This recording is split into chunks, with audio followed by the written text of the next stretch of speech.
법화 삼부경의 내용 및 사상.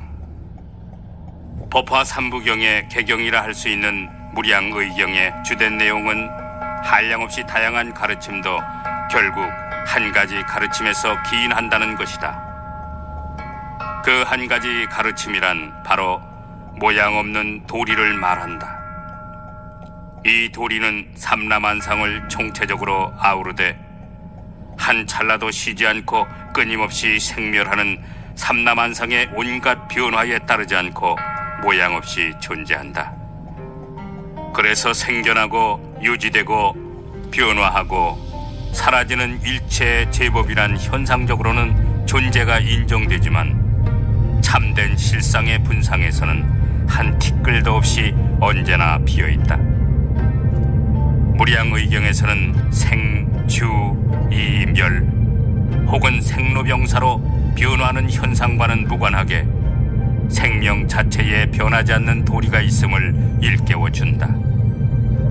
즉 시간과 공간의 3차원적 한계를 떠나 영원히 존재하는 모양 없는 도리, 곧 참된 실상이 있기 때문에 일체법의 변화가 가능한 셈이다.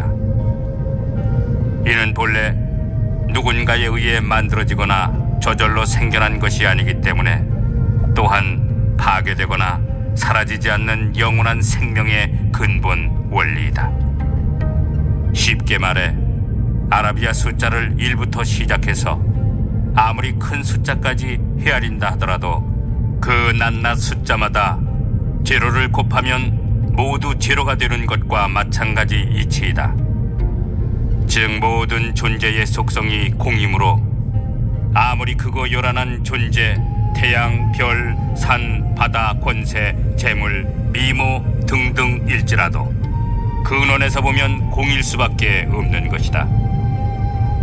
반면에 크고 작은 숫자들이 모두 제로에서 출발하여 시작되는 것처럼 생명의 근원이 공이므로 또 온갖 만물이 생겨나고 사라지며 존재할 수 있는 것이기도 하다.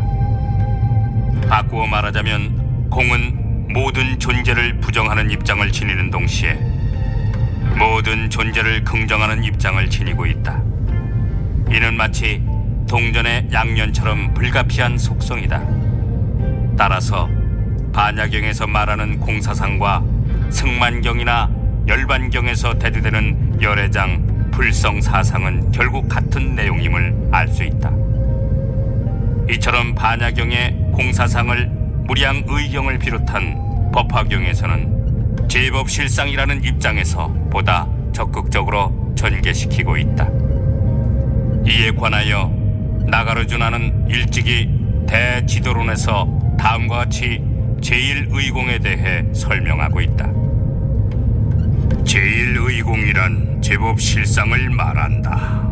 이는 영원히 파괴되지 않는 절대적인 실제이며 이것이 바로 제법의 실상이다.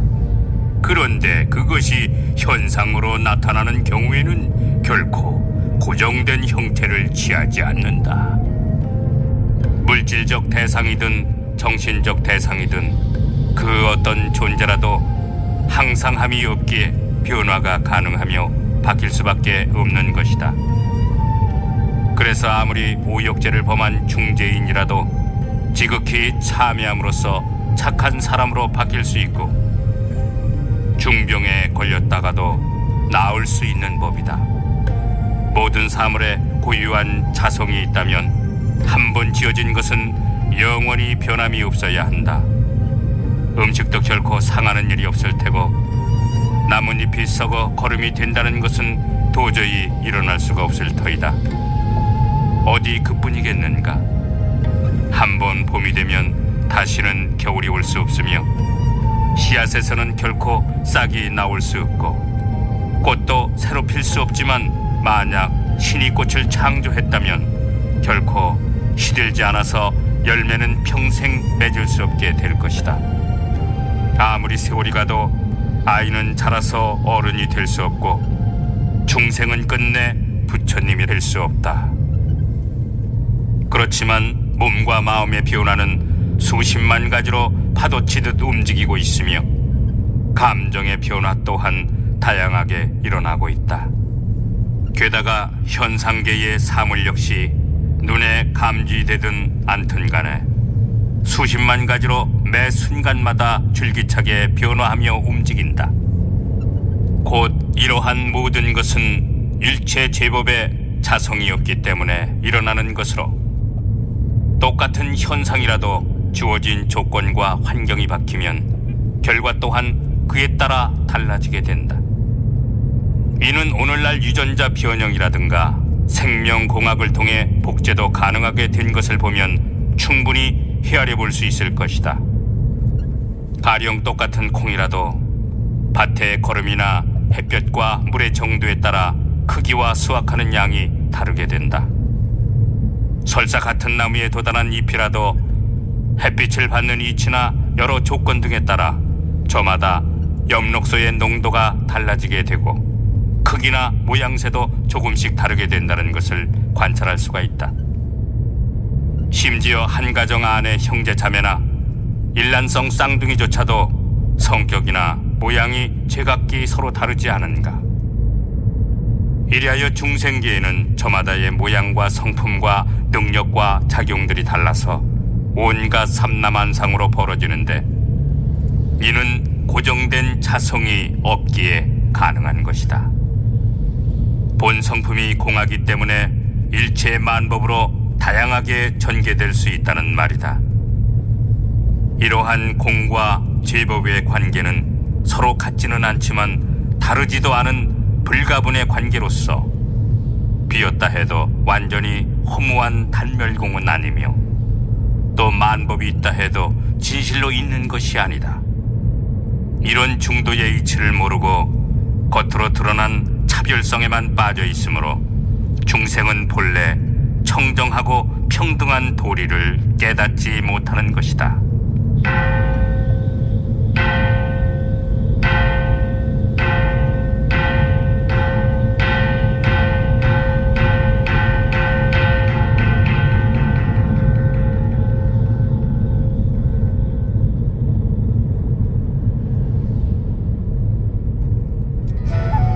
법화 삼부경의 본경에 해당하는 법화경에서는 대략 10가지 카테고리로 삼라만상의 각가지 차별을 분류하고 있는데, 제2방평품에 나오는 10여 시가 그 내용이다.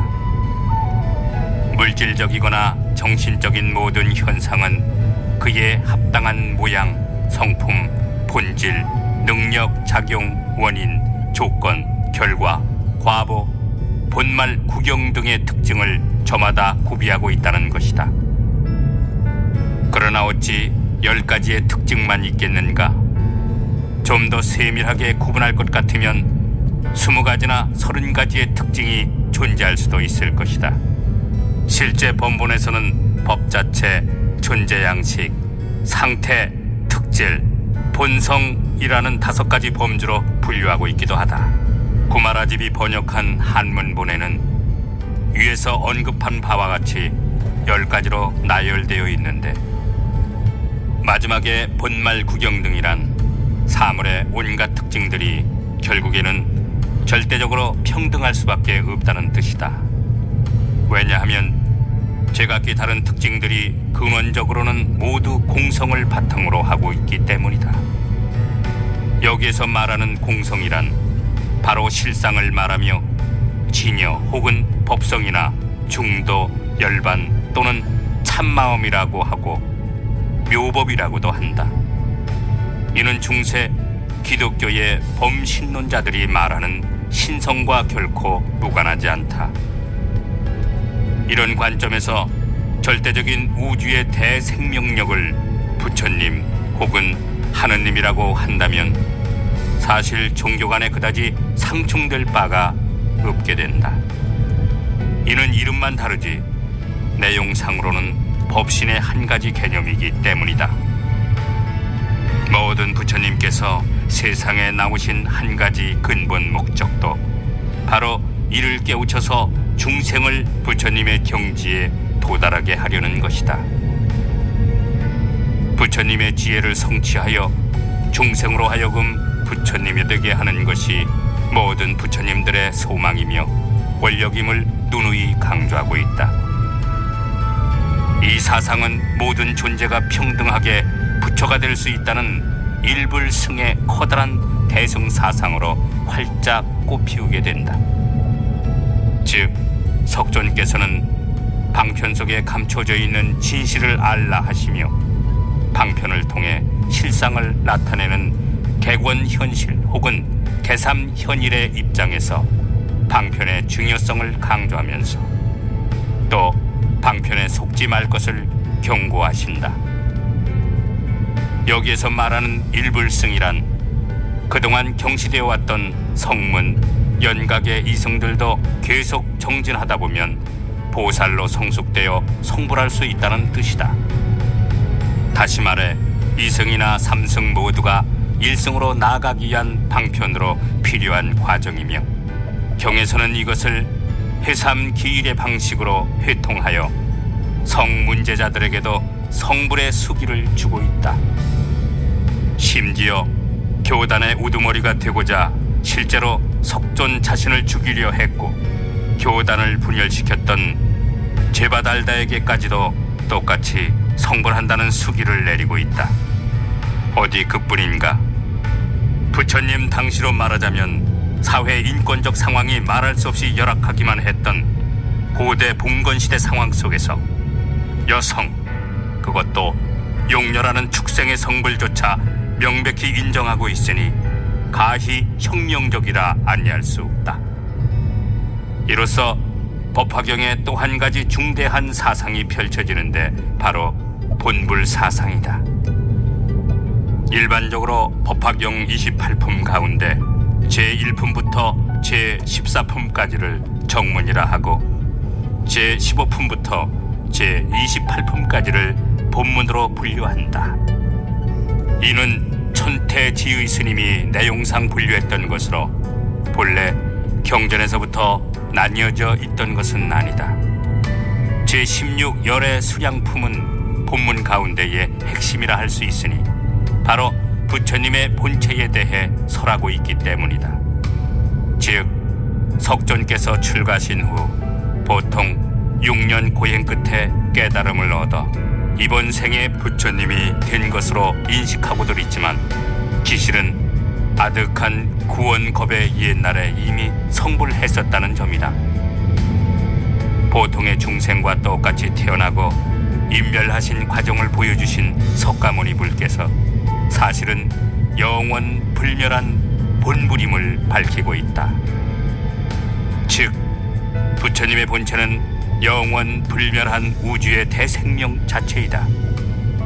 다시 말해 부처님이란 참된 실상을 체득하여 영원한 생명의 근본 원리와 하나가 되신 분으로 소위 우주의 진리를 인격화하여 부처님이라 지칭한 것이다. 영원히 상주하는 구원의 석가모니 불은 끝없는 과거로부터 끝없는 미래까지 무시무종으로 실제 존재하시는 분이다. 다만 중생 차원에서 시간과 공간에 따라 보이실 때도 있고 그렇지 않을 때도 있는 것이다. 이것을 알아차리고 받아들이는 것이 바로 내재된 불성과의 만남이며 참다운 자기 발견이다. 경에서는 이를 이해시키기 위해 양의가 아들의 병을 낫게 한 비유를 들어 설명하고 있다. 즉, 독약 때문에 제정신이 아닌 아들의 병을 치유하느라고 의사인 아버지는 좋은 약을 지어주고 멀리 떠나 일부러 죽었다고 소문을 퍼뜨린다.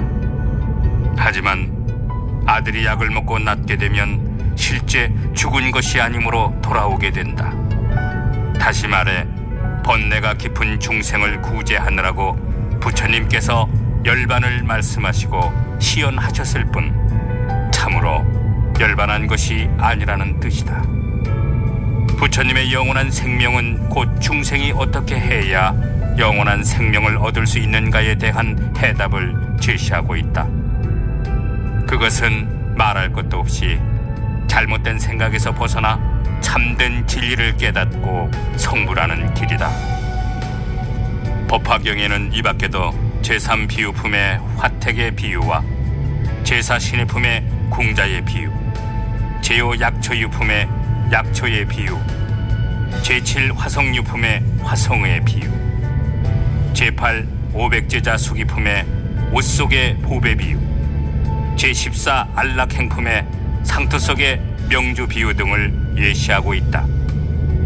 이러한 비유설법은 중생들의 다양한 근기에 맞추기 위한 것으로서 모든 중생의 어버이로서 중생을 향한 열애의 각별한 자비와 연민이 담겨 있는 것이다. 모든 사람, 모든 중생은 마침내 똑같이 부처님이 될 수밖에 없는데, 중요한 것은 일불승의 도리를 듣고 그 가르침을 믿는 마음이 우선 되어야 한다는 점이다. 그래서 스스로 부처님의 자식으로서 지금 이 생에 태어나기 이전에 본래 면목, 곧 모든 존재가 순수한 생명의 고향에서 태어났음을 철저히 자각해야 하는 것이다. 쉽게 말해 모든 중생의 고향이 바로 우주의 진리, 즉 부처님의 지혜와 자비임을 뼈저리게 인지해야 한다. 이러한 믿음이 먼저 성취된다면 각기 지은 업에 따라 시간과 장소의 차이는 있겠지만 누구든지 우주의 도리인 일불승의 원리에 따라 성불하게 된다. 따라서 현생에 부모가 있거나 없거나 간에 어떤 존재라도 본인 스스로 모든 중생의 부모이신 부처님의 지혜와 자비 가운데에 속해 있으며 그 안에서 일체 존재가 유기적인 관계로 상호 연결되어 있음을 자각하고 나 아닌 상대방을 소중히 여기는 것이 필요하다. 제20 상불경보살품에서는 남을 믿고 공경하는 것이 얼마나 수행에 큰 공덕이 되며 성불을 앞당기는지 상불경 스님의 신뢰를 들어서 밝히고 있다. 또한 경에서는 선근을 심고 깨달음에 이르는 여러 수행 방법들을 제시하고 있는데 그 가운데 가장 대표적인 것으로 법화경을 늘 받아지녀서 읽고 외우며 해설하고 베껴 쓰는 행법을 중요시하고 있다. 아울러 법화경 수행할 때의 마음 자세와 일상생활에서의 태도 및 몸가짐 따위도 제14 안락 행품에서 상세히 설명하고 있다. 게다가 부처님과 사리탑에 꽃과 향, 등불, 보석 등 갖가지 공양을 올리고 불보살님의 무한한 공덕에 대해 찬탄하며 불보살님의 명호를 염불함으로써 선근을 심는 방법들을 여러 차례 강조하고 있다. 뿐만 아니라 제10 법사품에서는 법사로서 가르침을 설할 때 열애의 방에 들어가 열애의 옷을 입고 열애의 자리에 앉아 설할 것을 권고한다. 즉 열애의 방이란 일체 중생에게 크게 자비한 마음을 내는 것이며 열애의 옷이란 부드럽게 화합하며 인욕하는 마음이고 열애의 자리란 일체법의 공성을 말한다. 그리하여 일체법의 공한 성품을 늘 여의지 않으면서도 모든 중생들을 향해 자비한 마음을 일으키고 어떠한 주변 상황이나 여건 속에서도 남을 원망하지 않으며 참고 받아들이는 자세를 간절히 타이르고 있다.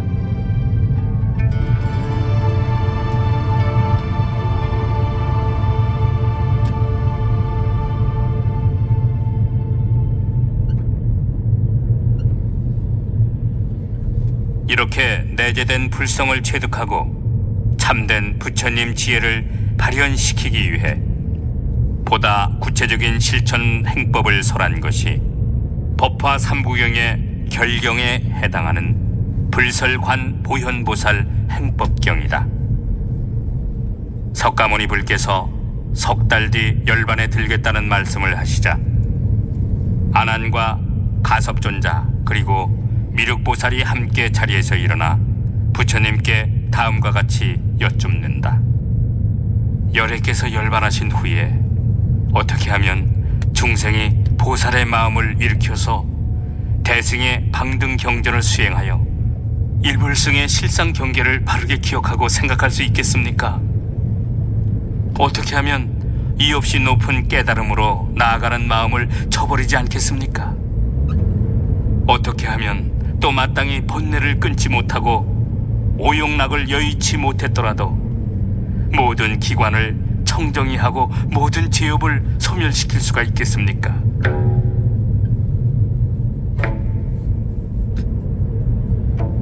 이에 부처님께서는 보현보살을 친견할 수 있는 관법을 통해 모든 장애들을 없애고 육군을 청정히 할 수 있음을 가르쳐 주신다. 그러기 위해서는 적어도 37일간 곧 21일 동안 정성껏 마음을 다해 절하면서 참회하고 대승 경전을 읽고 외워야 한다는 것이다. 그러면 각자 업보의 차이로 동일하지는 않지만 흰 코끼리를 탄 보현보살을 뵙게 되는데 업이 녹으면서 차츰 친견하게 되는 순서와 차례에 대하여 상세히 기술하고 있다. 코끼리를 보고 난 다음에도 참회를 그치지 않고 더욱 지극한 마음으로 참회와 함께 생각을 집중하여 대승 사상, 곧 공의 가르침에 대해 사색하기를 쉬지 말아야 한다. 그러면 코끼리 코이에 연꽃 봉우리가 활짝 벌어져 눈부신 금빛 광명으로 피어나는 것을 보게 되며 아울러 화신 부처님과 보살님들께서 연꽃의 연심과 연꽃 수술 위에 무수히 앉아 계신 광경을 보게 된다. 이윽고 다시 하루에 6차례씩 참회 정진하여 시방 부처님들께 절하고 대승 경전을 독송하며 대승의 뜻을 깊이 생각해야 한다. 또 대승 사상을 가진 이를 공경하고 공양할 뿐더러 모든 사람들을 부처님같이 생각하고 일체 중생들을 부모님처럼 소중히 위해야 한다.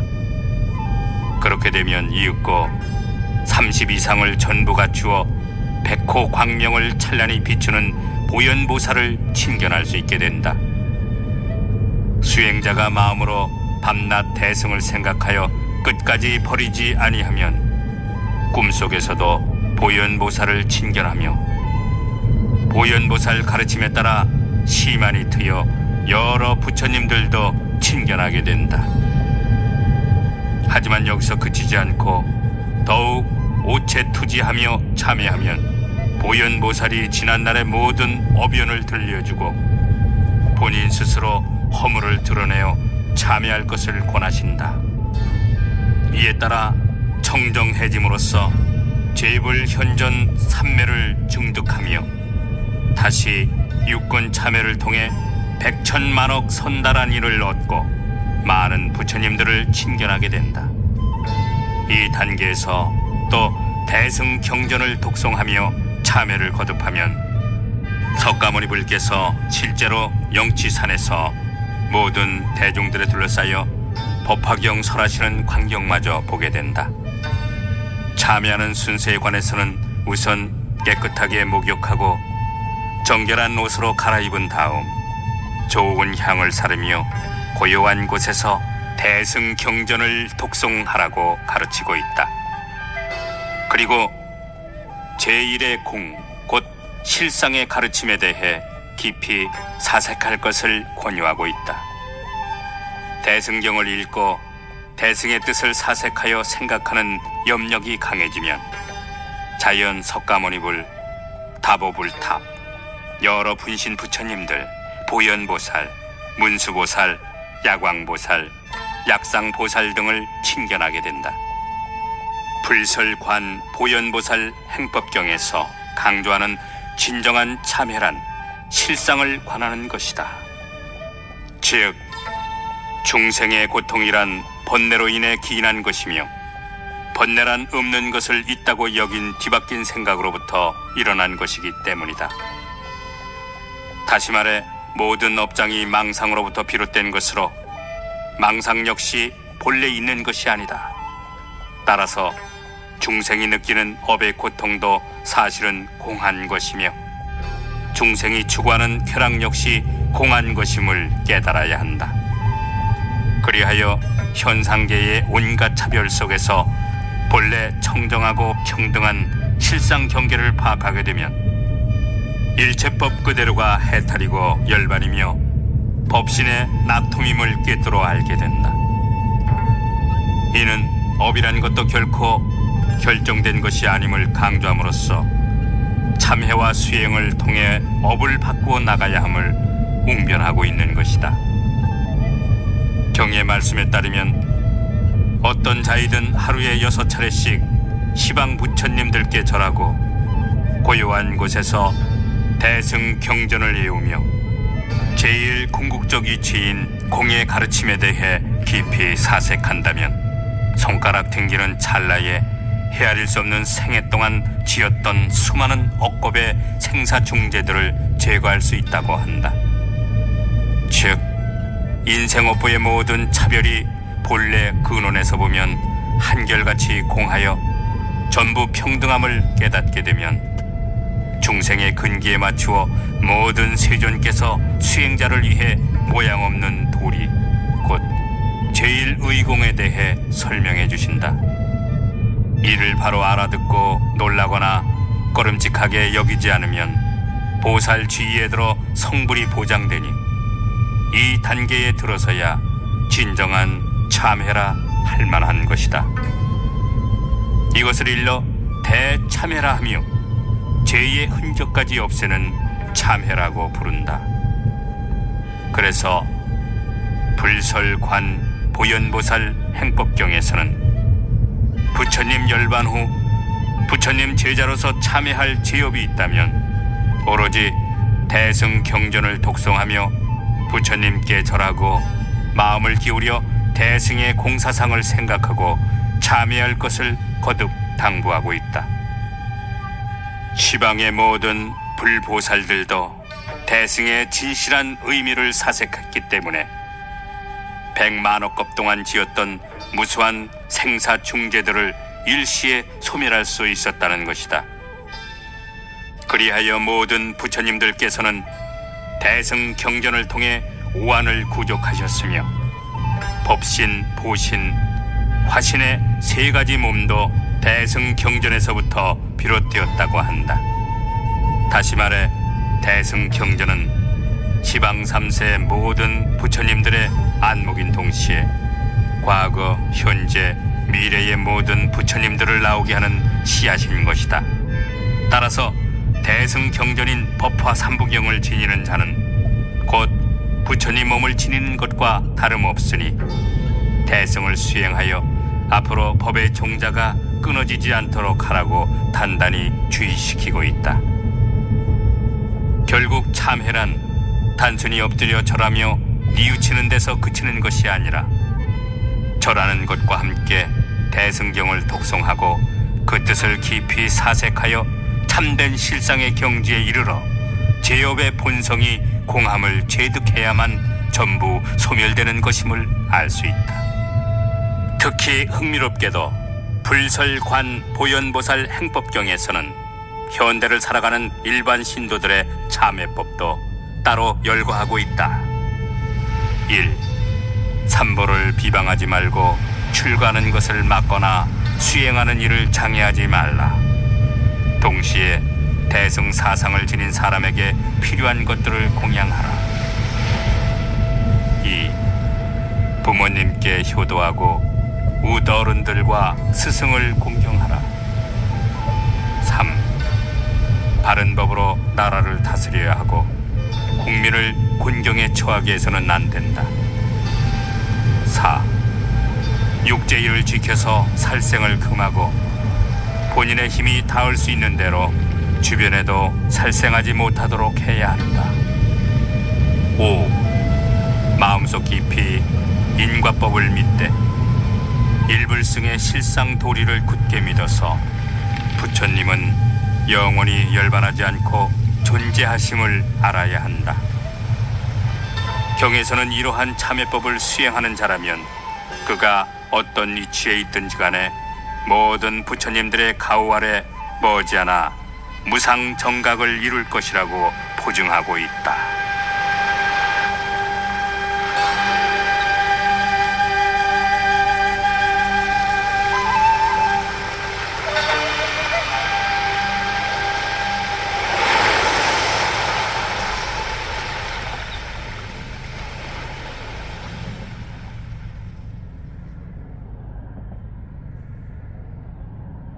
이상으로 살펴본 바와 같이 법화 삼부경은 모두 참된 실상의 분상에서 현상계의 일시적인 차별상에 빠져 본질을 잊어버리는 어리석음을 경계하고 있다.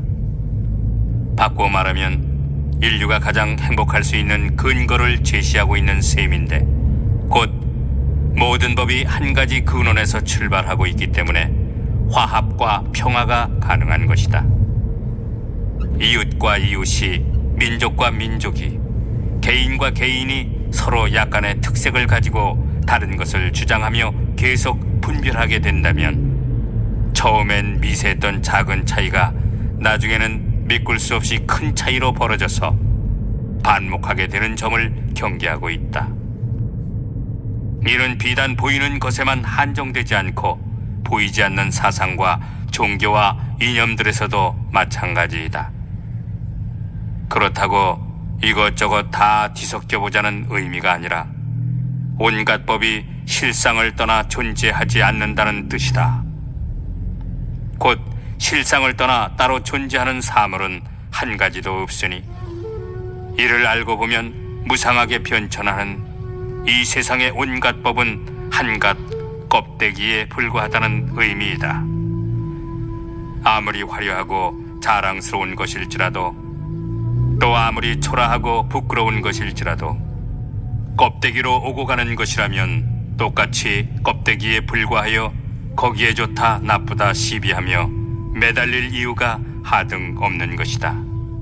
그런데 이를 깨닫지 못해 크고 작은 온갖 껍데기에 목숨 걸고 좋아하고 슬퍼하며 분노하는 것은 얼마나 어리석은 일인가.